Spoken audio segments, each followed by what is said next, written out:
오늘 말씀에 헛되고 헛되며 헛되고 헛되니 모든 것이 헛되도다 5번이나 반복했는데 정말 진짜 헛되면요 아무런 의미도 없으면 5번이나 말할까요?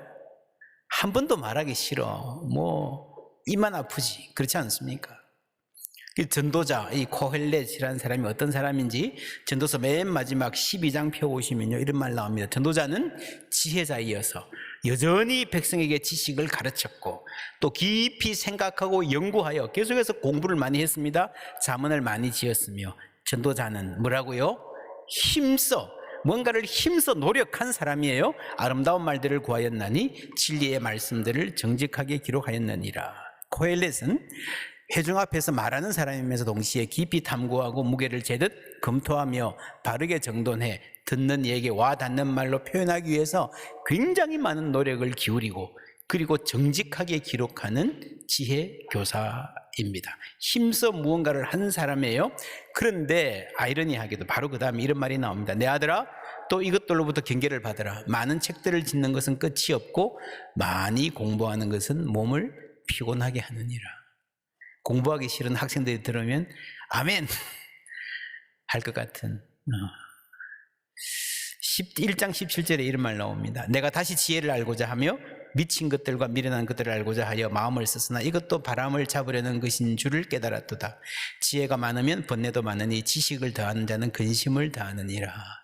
그러니까 전도서 안에 두 말이 똑같이 나옵니다. 내가 지혜를 얻기 위해서 굉장히 힘써 노력했다라는 말과 그리고 그 지혜의 한계, 지혜로운 사람이 치러야 될 대가, 고뇌, 그럼에도 불구하고 또 열심히 공부했다는 말. 여러분, 진리에는요 언제나 양면성이 있습니다. 진리가 두 개라는 말이 아니고 하나인데 우리가 보고 표현할 수 있는 게 한계가 있기 때문에 그렇습니다. 장님 코끼리 만지기 그런 말 있잖아요. 그죠? 다 다르게 말해요. 벽 같아, 기둥 같다, 밧줄 같다, 다 틀렸어요. 다 맞습니다. 조금씩은 일리가 있는 거죠. 아, 일리가 있구나 그렇구나 하고 그냥 넘어가는 것이 아니라 그 실마리를 붙잡고 끝까지 파고들어서 생각해 볼 여지가 있다는 거죠. 헛되고 헛되며 헛되고 헛되니 모든 것이 헛되도다. 한 번만이 아니라 5번이나 말하는 것은요 그냥 한 번 헛되다 하고 끝나지 말고 끝까지 가보라는 거죠. 파고들으라는 거죠. 치열하게 생각해 보라는 초청입니다. 질문하는 책입니다. 무엇이 유익한가 하는 이런 의문문이 굉장히 많이 나옵니다. 저는 이 5번의 헛되다라는 말을 이렇게 생각해 봅니다. 인생에 있어서 5번이나 벽에 부딪힌 사람, 그냥이 아니라 아주 세게 한계에 부딪힌 사람, 성경에 야곱이라는 사람 나오죠. 여러분, 야곱처럼 치열하게 열심히 산 사람 잘 없습니다. 엄마 뱃속에 나오면서부터 뒤처지지 않으려고 형님 발 뒤꿈치를 잡고 내가 먼저 나가야지 했잖아요. 이제. 그리고 호시탐탐 그때 뒤졌던 것, 장자의 명분 만회하기 위해서 노력을 많이 합니다. 마침내 기회를 잡고 성공한 것 같았어요. 근데 그 성공이 인생을 꼬이게 만들어서 지혜 못 살고 도망가잖아요. 아, 이거 아니구나, 장자의 명분 받았다고 인생이 풀리는 게 아니구나, 헛되구나 알았어요. 그리고 그 다음에 뭐 합니까? 결혼. 좋은 사람 만나서 결혼하는 게 인생의 복이구나. 14년을 투자합니다. 그런데 그렇게 꾸린 가정이 하루도 편한 날이 없어요. 이것도 아니구나. 그 다음에 뭐 합니까? 돈을 벌어야지. 정말 열심히 돈 법니다. 꽤 많이 모았어요. 거부를 할 만큼. 그런데 고향에 가는 길에 야복강가에서 뭐 합니까? 내 생명이 죽음 앞에 놓여 있구나. 이것도 아니구나. 헛되고 헛되다. 벽에 부딪힐 때마다 그 생각을 하고 인생이 전환이 되죠. 그리고 나서 이 야곱이라는 사람이 그렇게 열심히 치열하게 노력하며 살았는데 자기의 인생을 어떻게 정리하는가? 130년 살아보니 한마디로 험악한 세월을 보냈습니다. 여러분, 예수님이 만난 사람 중에 사마리아 성의 수가 여인 있잖아요. 5 남편을 만났다 그랬습니다. 만나고 헤어질 때마다 나름대로 기대를 했을 것 아닙니까? 결혼할 때마다 이 사람은 다르겠지, 행복을 주겠지. 아니네. 이 사람도 아니네, 진짜 아니네. 그러다가 5명이 지나갔어요. 오늘도 물동이를 들고 왔다 갔다 합니다. 무슨 생각했을까요? 진짜 아닌 내 남편이라 할 수 없는 그 사람과 같은 집에 살면서 그 사람을 위해서 물을 떠나르면서 무슨 생각을 했을까요? 헛되고 헛되다. 내가 이렇게 뼈 빠지게 일하고 물 떠오고 밥하고 누굴 위해서 일어나? 꼴도 보기 싫은 그 사람 위해서. 이렇게 물 떠나르고 지겹게 밥할 수밖에 없는, 그러다가 남편 사고 치면 수습해야 되고 겨우 정신 차릴만 하면 또 한눈 팔고 마음에 안 들면 발길질하고. 어이구 지겨워.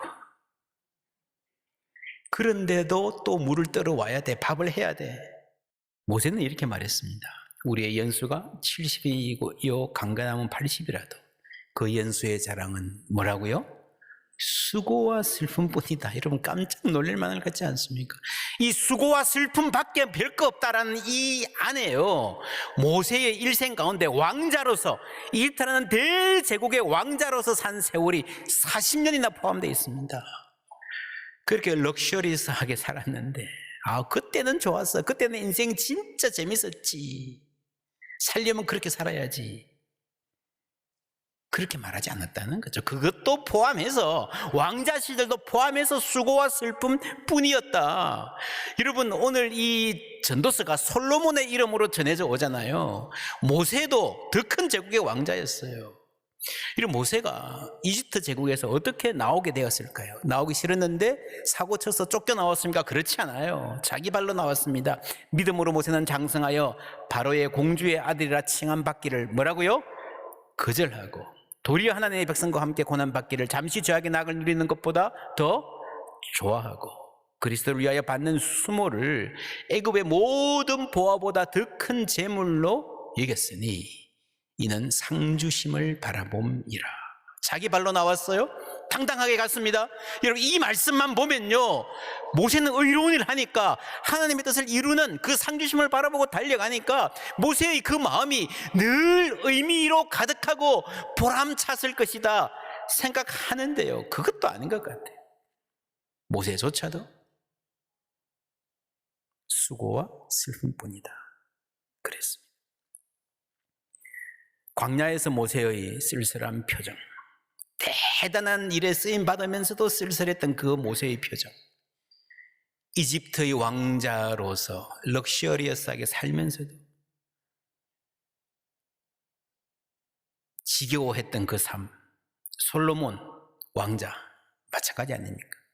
많은 사람들이 그렇게 생각합니다. 내가 지금 이렇게 가난하니까, 말단 직원이니까 내 인생이 헛된 거지, 지겨운 거지. 돈 좀 모으고 승진하고 번듯한 집도 사고 사업 성공하면, 주위에 인정받고 똑똑하다는 소리 들으면 인생 재밌지, 살만하지, 브라보.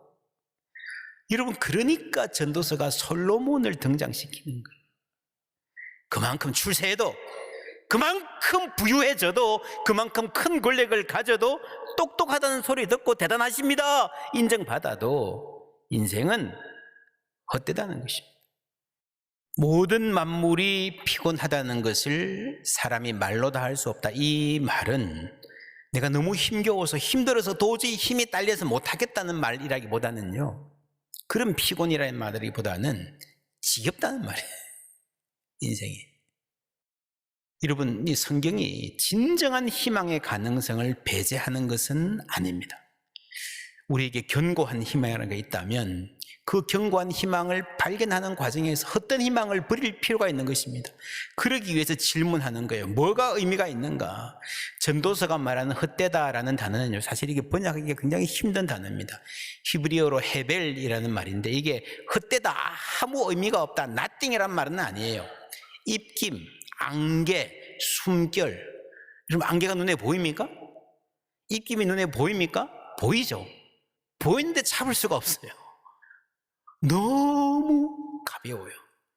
그리고 있었는데 금방 사라져 버리잖아요. 잡히지 않음, 설명 불가능함, 이것이다라고 공식으로 만들어낼 수가 없는 거예요. 인생의 의미, 인생의 행복, 사람이 만들어낼 수가 없는 겁니다. 그래서 인생은 부조리하다. 여러분 인생에 목표가 있었어요? 이걸 목표로 달려왔는데 막상 죽어보니까 별것 아니다. 그게 헤벨이에요. 근데 우리가 거기에 너무 지나친 의미를 부여하다 보니까 인생이 무거워지고 불행해지는 것입니다.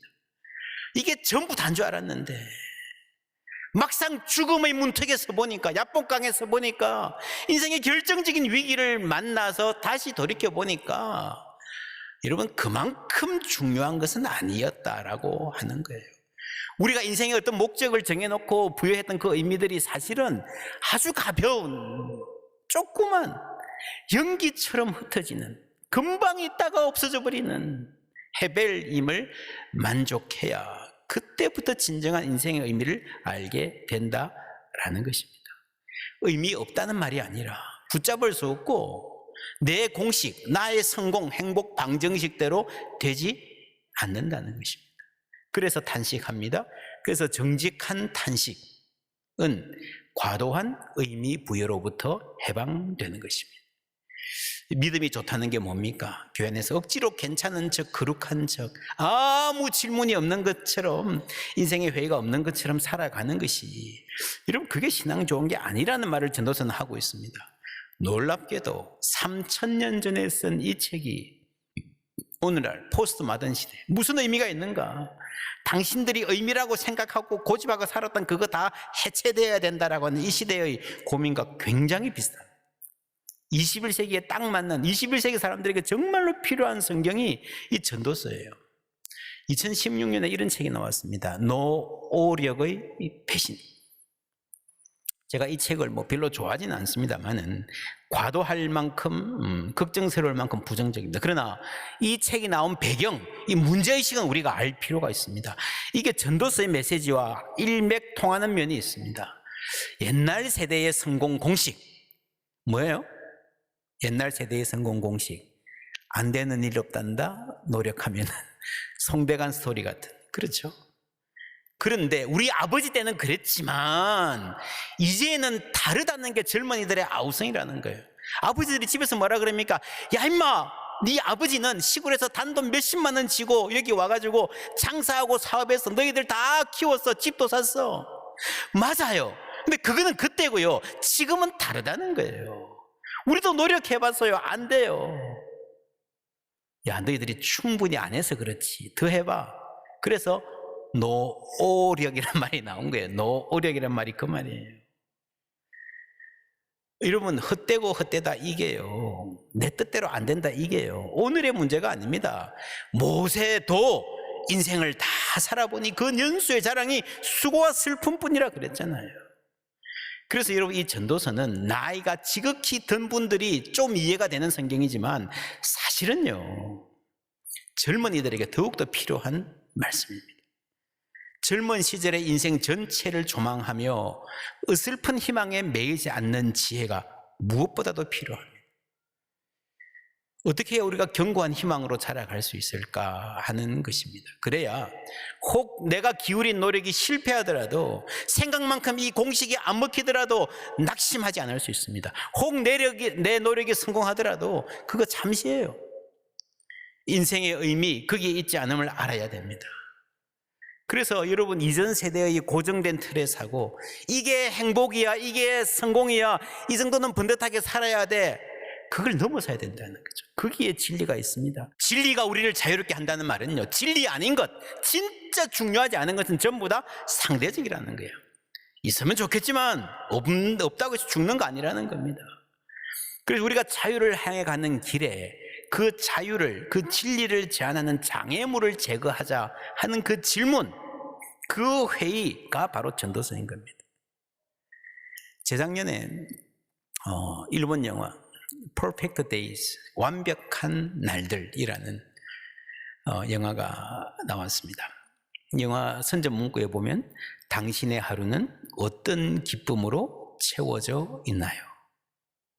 이걸 보면요, 이렇게 멋진 여행을 가든지 아주 로맨틱한 데이트를 하든지 파티를 하든지 혹은 대단히 중요하고 인정받는 일을 하면서 빛나는 자리에 있든지 그런 영화일 것 같은데 그렇지 않습니다. 처음부터 끝까지요, 도쿄에서 이 주인공이 화장실 청소하는 이야기입니다. 영화 전체가 다양한 화장실 방문해서 청소하는 장면으로 채워져 있습니다. 그래서 아마 보시면 지겨운 영화다 하는 분들 많으실 거예요. 보지 마세요. 그런데 이 Perfect Days라는 제목을 곱씹어 보면요, 보기에 따라 참 깊이가 있고 아름다운 영화입니다. 한번 보세요.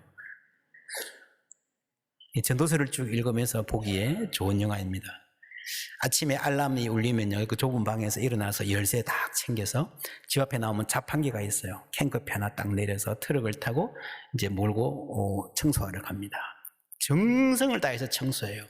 여러분, 세면기나 변기 밑에 이렇게 보이지 않는 구석 있잖아요. 그걸 아무도 안 보는데 그걸 닦으려고요, 거울을 갖다 놓고 닦아요. 그리고 청소 도구를 시에서 다 이렇게 지원하는데 그게 마땅치 않으면 더 깨끗하게 하기 위해서 자기 돈으로 청소 도구를 사서 청소해요. 함께 일하는 젊은이가 보기에 도저히 이해가 안 되는 사람입니다. 그리고 취미도 있어요. 카세트 테이프 아시죠? 옛날 카세트 테이프, 거기에 있는 옛날 노래 계속 들으면서 다니고요. 그 퇴근 후에는 헌책방에 들러서 책을 뒤져보고 책을 사서 밤에 와서 혼자 읽고, 그런 영화입니다. 재미없겠죠? 남 청소하고 책 보는 영화가 뭐가 재미있겠습니까? 근데 이 영화가 칸 영화제에서 엄청난 호평을 받았고요, 나무주연상을 받은 영화입니다. 중간에 보면 이 사람이 큰 회사의 중력이었거나 아니면 대단한 집안 사람일 것 같다는 그런 암시가 나와요. 잠시 무슨 사연으로 이 자리에 와 있는지, 화장실 청소하며 살고 있는가는 설명은 전혀 안 나옵니다. 물론 이 삶이 외롭지 않고 행복하기만 하다는 말은 아니에요. 메시지는요, 큰 차이 없다. 그래서 뭐 화려한 삶을 사는 거나 화장실 청소하면서 나름대로 성실히 사는 거나 큰 차이 없다. 오히려 이쪽이 더 나을 수도 있다는 그런 느낌이 다가와요. 청소하다가 점심시간이 되면은 샌드위치 싸온 거 하고 우유 하나 갖다 놓고요, 벤치에 앉아서 먹습니다. 벤치에 앉아서 점심 먹는 사이에 위에 나뭇가지가 흔들리고 그 사이로 햇살이 쫙 비칩니다. 너무 좋은 거예요. 그래서 옛날 사진기, 올림푸스 사진기에 가서 사진도 찍고요. 그렇게 살아가는 Perfect Days, 완벽한 날들은 이런 것이다라고 단정하기보다 이럴 수도 있지 않을까, 우리가 생각하던 행복한 삶이 좀 다른 모습이지도 않을까 하는 질문을 아주 진지하게 제기하는 여운이 오래가는 영화입니다. 행복이란 비슷한 길을 걸어가는데, 여러분, 사람 사는 거 다 비슷하잖아요. 큰 차이 없어요. 어떤 사람은 있는지도 모르고 그냥 지나가고 밟고 지나가고, 어떤 사람은 겨우 감지하고 헐끗 보고 지나가고, 어떤 사람은 멈추어 서서 자세히 들여다보고 핑그레 웃고 누리고 하는 그런 들꽃 같은 건지도 모릅니다. 김훈 작가가 이런 말을 했습니다. 나는 세상의 아름다움을 말할 때 세상의 더러움에 치가 떨렸고, 세상의 더러움을 말할 때는 세상의 아름다움이 아까워서 가슴 아팠다. 여러분, 세상이 얼마나 더러운 곳인지 모릅니다. 최근에도 신문에 뭐 어떤 갑질 이런 이야기 나오는 거 보고요, 야, 저는 그 사람이 참 못됐다라기보다는, 여러분, 그런 말을 듣고 살아야 되잖아요. 우리 동료들이, 우리 자녀들이 출근해서 그런 정말 치욕적인 말을 견디고 듣고 살아야 되는 밥벌이를 위해서, 커리어를 위해서. 여러분, 세상이 얼마나 더럽습니까? 그런데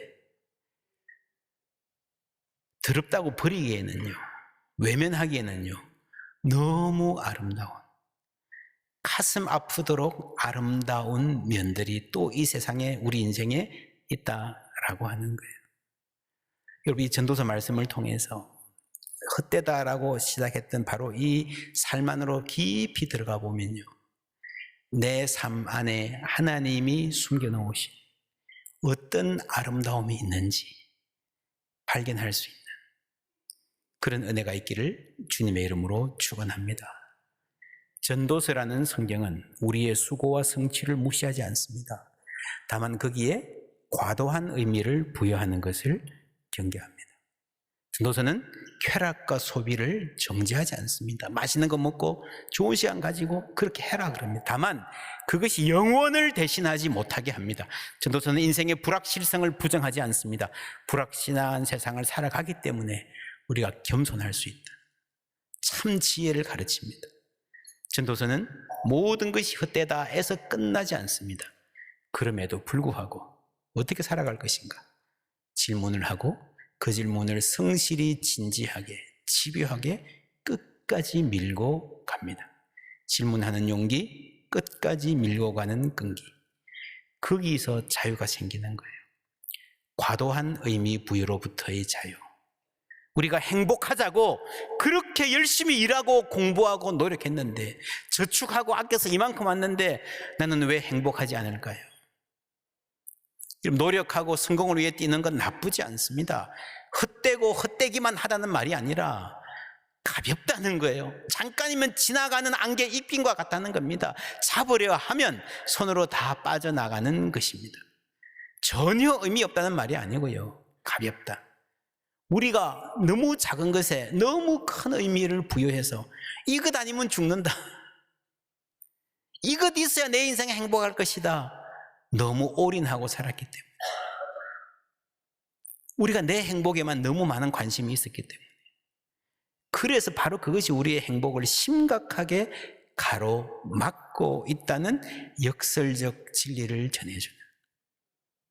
그래서 헛되다라는 말로 시작하는 이 전도서야말로 진정한 삶의 의미와 기쁨을 가져다주는 우리에게 복음이 될 수 있습니다.